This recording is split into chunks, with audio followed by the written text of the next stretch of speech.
آمنوا صلوا علیہ وسلموا تسلیما اللہم صل علی سیدنا ومولانا وملجانا ومقوانا وحبیبنا وطبیبنا وغوثنا وغیاثنا ومغیثنا ومعیننا وشفیعنا ووکیلنا وکفیلنا سیدنا ومولانا محمد معدن الجود والکرم منبع العلم والحلم والحکم وعلى آلہ وصحبہ وبارک وسلم مولاي صل وسلم دائما ابدا على حبیبک خیر خلق کلہم یا رب بالمصطفیٰ بلغ مقاصدنا واغفر لنا ما مضى یا واسع الکرم۔ تمام حمد و ثنا، تعریف و توصیف اللہ جل مجدہ الکریم کی ذات بابرکات کے لیے، جو خالق کائنات بھی ہے اور مالک ششہات بھی۔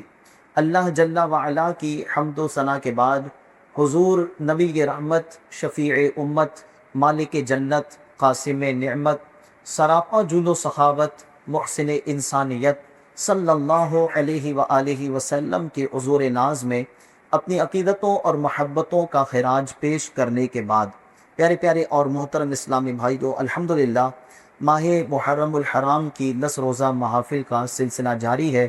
اس کی نبی نشست میں ہم موجود ہیں۔ اللہ عز و جل ہمیں اس محفل کے خصوصی برکتیں عطا فرمائے۔ سب جانتے ہیں کہ 10 محرم الحرام سن 61 ہجری کو کربلا کے میدان میں تاریخ انسانی کا ایسا دردناک سانحہ پیش آیا کہ جس کی مثال نہیں ملتی۔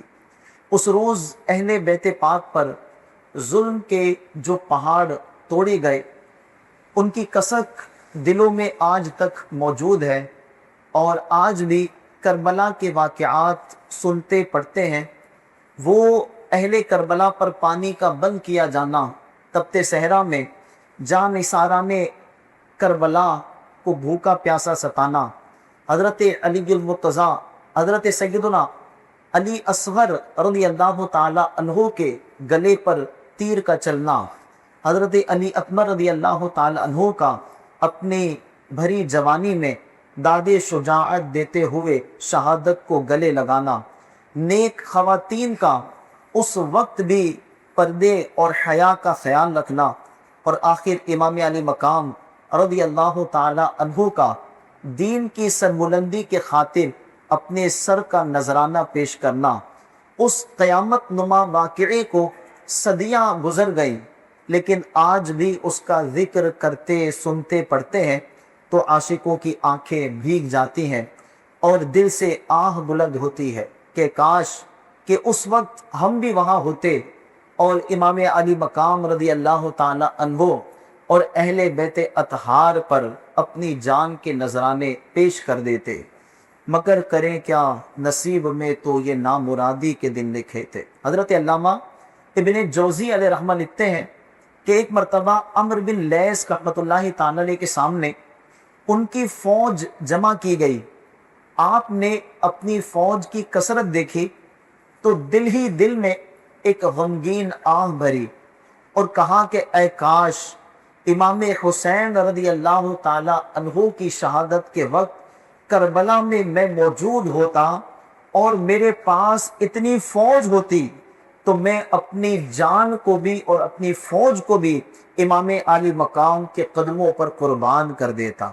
کتابوں میں لکھا ہے کہ عمرو بن لیث رحمۃ اللہ تعالی علیہ کی وفات کے بعد کسی نے انہیں خواب میں دیکھ کر حال پوچھا تو فرمایا کہ بس وہی ایک خیال جو محبت امام حسین رضی اللہ تعالی عنہ کے سبب دل میں آیا تھا کہ کاش اس وقت میں موجود ہوتا، میرے پاس اتنی فوج ہوتی اور میں سب قربان کر دیتا۔ فرمایا اسی کی برکت سے اللہ پاک نے میری مغفرت فرما دی۔ سبحان اللہ، اللہ پاک ہم سب کو امام علی مقام امام حسین رضی اللہ تعالی عنہ کی سچی پکی محبت نصیب فرمائے۔ پیارے اسلامی بھائیوں، کربلا کا واقعہ انتہائی دردناک سانحہ ہے، مگر ہم اسے صرف ایک سانحے کے طور پر نہیں دیکھ سکتے۔ حادثے دنیا میں بہت سارے رونما ہوئے اور تاریخ نے بہت سارے حادثات کو اپنے صفحات میں سمیٹا، لیکن جس تفصیل کے ساتھ کربلا کا واقعہ آج بھی ہمارے دلوں پر چھایا ہوا ہے، ایسا کوئی دوسرا سانحہ موجود نہیں۔ اس سے اشارہ ملتا ہے کہ واقعہ کربلا کو ہم یاد نہیں رکھتے، بلکہ یہ ہمیں یاد رکھوایا جاتا ہے۔ قدرت نے اس واقعے کو کیوں دلوں میں تازہ رکھا کہ یہ فقط ایک سانحہ نہیں تھا، بلکہ یہ ایک سبق تھا۔ گویا کہ ہمیں درس زندگی دیا جا رہا ہے، جو ہر سال ماہ محرم الحرام میں ہمیں یاد دلایا جاتا ہے کہ دیکھو امام الانبیاء صلی اللہ علیہ وسلم کی اولاد پاک نے زندگی کو کس رنگ میں گزارا، اس سے سبق سیکھو، اس سے روشنی حاصل کرو اور اپنی زندگیاں سنوار لو۔ ہم نے ابتداءً جو آیت کریمہ سننے کی سعادت حاصل کی، اللہ تبارک و تعالیٰ نے ارشاد فرمایا وَمِنَ النَّاسِ، اور لوگوں میں سے، یہاں من کا معنی ہے کچھ، یعنی تھوڑے لوگ، یعنی آگے جس مقام و مرتبے کا ذکر آنے والا ہے اس کی تمنا تو بہت لوگ کرتے ہیں، مگر عملی طور پر اس پر پہنچنے والے بہت تھوڑے لوگ ہیں۔ چاہتے سب ہیں کہ وہ اوج ثریا پہ مقیم، پہلے ویسا کوئی پیدا کو کرے قلب سلیم، یعنی کہ بلندیوں کو چھونا تو سب چاہتے ہیں لیکن محنتیں کرنا کوئی نہیں چاہتا۔ تو فرمایا کہ جس مقام اور مرتبے کا ذکر ہونے والا ہے اس تک پہنچنے والے تھوڑے لوگ ہیں، اور وہ کیا ہے؟ فرمایا من یشری نفسا، جو اپنی جان کو بیچ دیتا ہے۔ وہ جو تھوڑے لوگ ہیں وہ کیا کام کرتے ہیں، کیا مقام ہے کہ وہ اپنی جان کو بیچ دیتے ہیں۔ ویسے اپنی جان کو ہر کوئی بیچتا ہے، چاہے وہ دنیا کی چھوٹی سے چھوٹی نعمت حاصل کرنی ہو یا بڑی سے بڑی نعمت حاصل کرنی ہو۔ الغرض ہمیں ایک چھوٹا سا کام بھی کرنا ہے نا، تو اپنی زندگی کی بھاری قیمت سانسوں کی صورت میں ہمیں چکانا پڑتی ہے۔ چاہے ہم ہوٹل پہ بیٹھیں تب بھی ہماری قیمتی سانسیں ضائع ہو رہی ہیں، اب اپنی زندگی وہاں بیچ رہے ہیں۔ ہم چاہے دنیا حاصل کریں یا آخرت کے لیے کوشش کریں، فرمایا کہ ہر بندہ ہے، کوئی عہدے کے لیے، کوئی منصب کے لیے، کوئی مال و دولت کے لیے، کوئی ویسی فضول میں بھی اپنی ان قیمتی سانسوں کو بیچ رہا ہے۔ لیکن فرمایا کہ یہ تھوڑے ہیں جو اپنی جانوں کو بیچتے ہیں، کس بدلے میں؟ فرمایا ابتغاء مرضات اللہ، اللہ کی رضا تلاش کرنے کے لیے۔ سبحان اللہ۔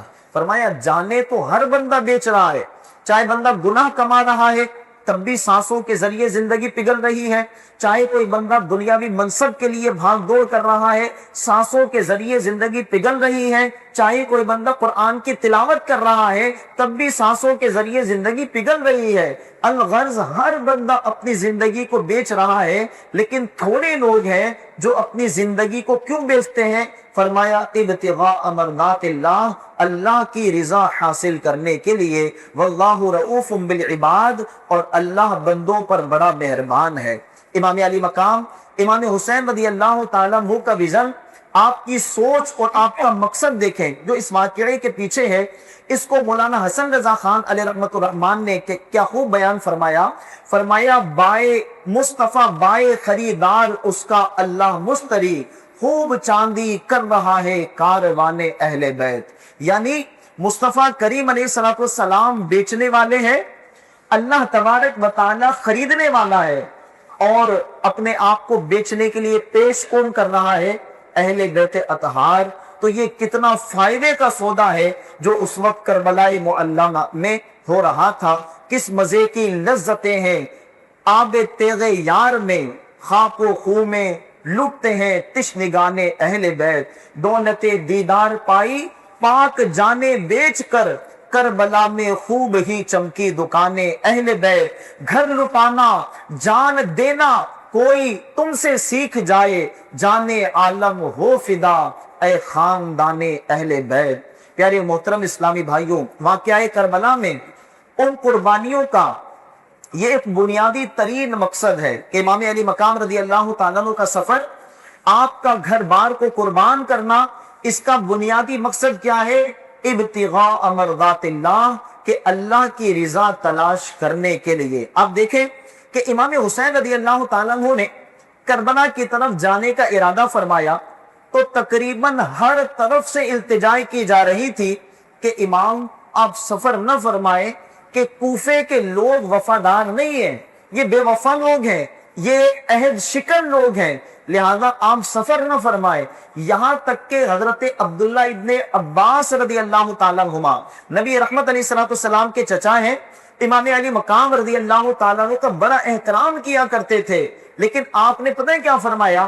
عرض کی کہ حضور اگر مجھے یہ پتا چل جائے کہ میں آپ سے جھگڑا کروں، آپ سے ہاتھا پائی کروں، تو آپ اس سفر سے رک جائیں گے، تو میں آپ سے ہاتھا پائی کرنے کو بھی تیار ہو جاؤں گا کہ کسی طرح آپ اس سفر سے رک جائیں۔ لیکن پیارے محترم اسلامی بھائیوں، امام علی مقام رضی اللہ تعالیٰ عنہ نے کیا فرمایا کہ مجھے خواب میں میرے نانا جان صلی اللہ علیہ وسلم کی زیارت ہوئی ہے اور انہوں نے مجھے ایک ذمہ داری سونپی ہے اور میں یہ ذمہ داری ضرور نبھاؤں گا، میں نے اس ذمہ داری کو پورا کرنا ہے۔ وہ ذمہ داری کیا ہے؟ فرمایا یہ ایک راز ہے جو جیتے جی کسی کو نہیں بتا سکتا۔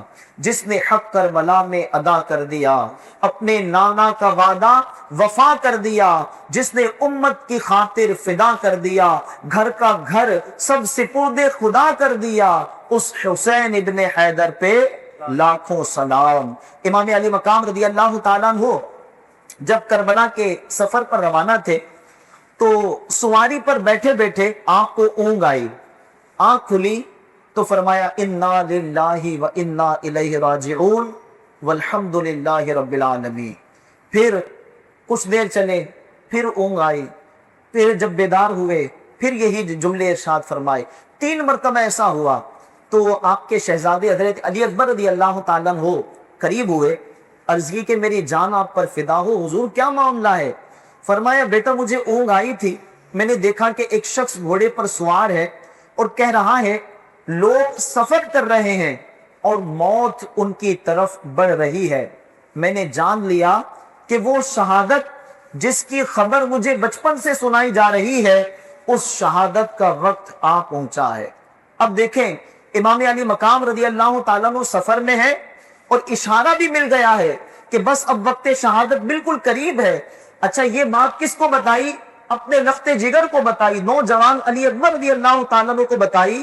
حضرت علی اکبر رضی اللہ تعالیٰ عنہ نے عرض کی بابا جان کیا ہم حق پر نہیں ہیں؟ فرمایا خدا کی قسم ہم حق کے راستے پر ہیں۔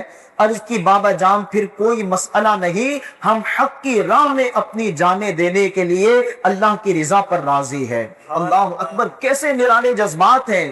یہ گفتگو جو باپ بیٹے کے درمیان ہو رہی ہے، ایک ایسی ہی گفتگو ایک اور باپ بیٹے کے درمیان ہوئی تھی، اور وہ کون تھے؟ جناب ابراہیم و اسماعیل علیہ السلام، کہ جب ابراہیم علیہ السلام اپنے بیٹے کو بتا رہے تھے کہ بیٹا خواب دیکھا ہے، تجھے اللہ کے لیے قربان کر رہا ہوں، تو حضرت اسماعیل علیہ السلام نے کیا عرض کی کہ بابا جان آپ کو جو حکم ہوا ہے آپ کیجئے، انشاءاللہ آپ مجھے صبر کرنے والا پائیں گے۔ اور آج انہی کی اولاد میں سے ایک باپ ہے اور ایک بیٹا ہے، اور باپ بتا رہا ہے کہ بیٹا شہادت کا وقت آ گیا ہے، بیٹا کہتا ہے کہ بابا جان اگر ہم حق پر ہیں تو خدا کی قسم اللہ کی رضا کے لیے ہم اپنی جانوں کے نذرانے دینے کے لیے تیار ہیں۔ پیارے محترم اسلامی بھائیوں، آج صدیاں گزر گئیں، ابراہیم علیہ السلام کی اولاد میں سے آج پھر یہ واقعہ رونما ہو رہا ہے۔ پیارے محترم اسلامی بھائیوں، یہاں ایک اور بات قابل غور ہے۔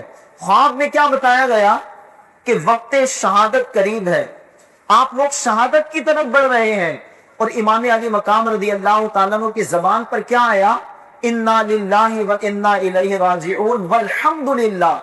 انا للہ و انا الیہ راجعون تو مصیبت کے وقت پڑھا جاتا ہے، لیکن والحمد للہ رب العالمین یہ تو خوشی کے وقت، نعمت ملنے کے وقت پڑھا جاتا ہے۔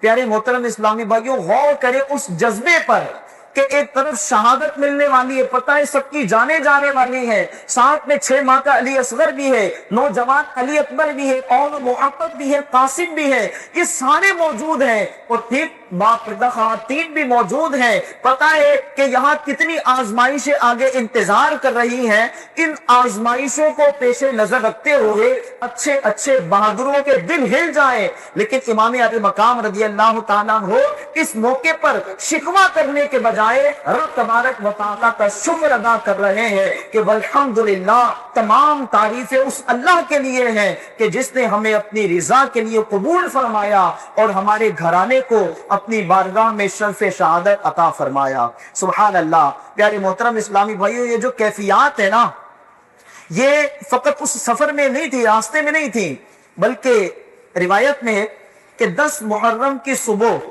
جب لڑائی بس شروع ہونے والی تھی، کچھ دیر پہلے حضرت عبد الرحمن بن عبد الرب اور حضرت بریر حمدانی رحمت اللہ تعالی علیہ یہ دونوں ساتھ ساتھ کھڑے تھے. تو حضرت بریر رحمت اللہ تعالی علیہ نے حضرت عبد الرحمن رضی اللہ تعالیٰ عنہ سے خوش طبعی شروع کر دی، مذاق شروع کر دیا. اب غور کریں کہ ہم کہیں جا رہے ہوں، 10-12 ڈاکو ہمیں چاروں طرف سے گھیر لیں اور بندوق تان لیں، اس وقت کسی کو مذاق سوچتا ہے؟ اس وقت تو جان ہتھیلی پر ہے، جو بات ذہن میں بھی ہوتی ہے وہ بھی نکل جاتی ہے. تو لیکن یہاں سامنے 22,000 کا لشکر موجود ہے اور جنگ بس شروع ہونے والی ہے، اور حضرت سیدنا بریر یہ خوش طبعی مذاق شروع کر دیتے ہیں. تو حضرت عبد الرحمن نے فرمایا، اے بریر، یہ مذاق کا کون سا وقت ہے؟ فرمایا ایسی بات نہیں ہے، میری قوم جانتی ہے کہ میں ایک سنجیدہ آدمی ہوں، یعنی عام حالت میں میں مذاق نہیں کرتا، بلکہ ابھی مذاق کیوں کر رہا ہوں؟ فرمایا خدا کی قسم اس وقت میں بہت خوش ہوں، کیونکہ ابھی بس کچھ ہی دیر میں شہادت نصیب ہوگی اور ہم جنت میں پہنچ جائیں گے. اللہ اکبر، کیا نرالا جذبہ ہے، کیسا زبردست انداز ہے کہ شہادت ملنے پر خوشی کا اظہار ہو رہا ہے. یہ نہیں دیکھ رہے کہ سر کٹنے والا ہے، نہ جانے کتنی تلواریں لگیں گی، کتنے تیر لگیں گے، کتنے نیزے لگیں گے، زخمی ہو کر گرنا پڑے گا، بلکہ اس بات پر خوش ہے. وہ بھی کون سا بندہ جو عام حالت میں سنجیدہ ہے، وقت شہادت یہ خوش طبعی فرما رہے ہیں. فرمایا آج بڑی خوشی ہے کیونکہ چند لمحوں بعد ہی شہادت ملے گی اور جنت میں پہنچ جائیں گے. سبحان اللہ. یہ غازی، یہ تو تیرے پر اسرار بندے جنہیں تو نے بخشا ہے ذوق خدائی، دو نیم ان کی ٹھوکر سے صحرا اور دریا، سمٹ کر پہاڑ ان کی ہیبت سے رائی، دو عالم سے کرتی ہے بیگانہ دل کو، عجب چیز ہے لذت آشنائی، شہادت ہے مطلوب و مقصود و مومن، نہ مال غنیمت نہ کشمر کشائی. پیارے پیارے محترم اسلامی بھائیوں، کربلا والوں کے یہ نرالے انداز اپنے اندر درس ہمارے لیے بڑا درس رکھتے ہیں کہ وہ مشکلات جو انہوں نے دیکھی، اس کے ان مشکلات کے کروڑواں حصہ بھی شاید ہم نے کبھی نہ دیکھا ہو، لیکن ہماری حالت کیا ہے کہ ہم سے معمولی سی تکلیف پر بھی صبر نہیں کیا جاتا. ہاں، ہمارے ہاں تو لائٹ بھی چلی جائے نا تو ہم بڑبڑانا شروع کر دیتے ہیں. اچانک بجلی چلی گئی، ہم بڑبڑا اٹھتے ہیں. کھانا دیر سے ملا، ہم گھر میں شور شروع کر دیتے ہیں. ہم کون ہے کہ ہماری گاڑی پنکچر ہو گئی، کسی کا قصور نہیں ہے، اس میں ایک اتفاقی واقعہ ہے، اس میں بھی منہ سے گالیاں نکلنا شروع ہو جاتی. ابھی ہونا تھا، میرے ساتھ ہی ہونا تھا. اس پر بھی بے صبری کے جملے. سردی زیادہ ہو جائے تو ہائے سردی، گرمی زیادہ ہو جائے تو ہائے گرمی. ہمارا تو یہ انداز ہے کہ کبھی تنخواہ ملنے میں دیر سویر ہو جائے تو ہم اس پر صبر نہ کر پائیں. لیکن پیارے محترم اسلامی بھائیوں، ان عظیم ہستیوں کا صبر دیکھیں کہ سارا گھرانہ کٹنے کے لیے تیار ہے اور یہ صبر کی چٹان بنے ہوئے ہیں. پیارے محترم اسلامی بھائیوں، شمشیر بکف قاتل ہو کھڑا اور کوئی رہے سجدے میں پڑا، کہتی ہے زمین کرب و بلا، اس شان کا سجدہ کھیل نہیں. پیارے محترم اسلامی بھائیو، یہ ان کے ایمانی جذبات تھے. رسول پاک علیہ الصلوۃ والسلام نے ارشاد فرمایا کہ جو اللہ پاک کے رب ہونے، اسلام کے دین ہونے اور محمد صلی اللہ علیہ وسلم کے نبی ہونے پر راضی ہو گیا، اس نے ایمان کی حلاوت کو پا لیا. اب یہ اپنے رب کی رضا پر راضی تھے کہ بس جو رب نے ہمارا مقدر کیا ہے وہ ہمیں مل رہا ہے، اور یہ مصیبتوں کے ملنے پر شکر کر رہے تھے. ہم تو آزمائشوں پر بھی صبر نہ کر پائے تو جہاں صبر کرنا مشکل تھا یہ وہاں شکر ادا کر رہے تھے۔ پیارے محترم اسلامی بھائیو، ایک اور حدیث قدسی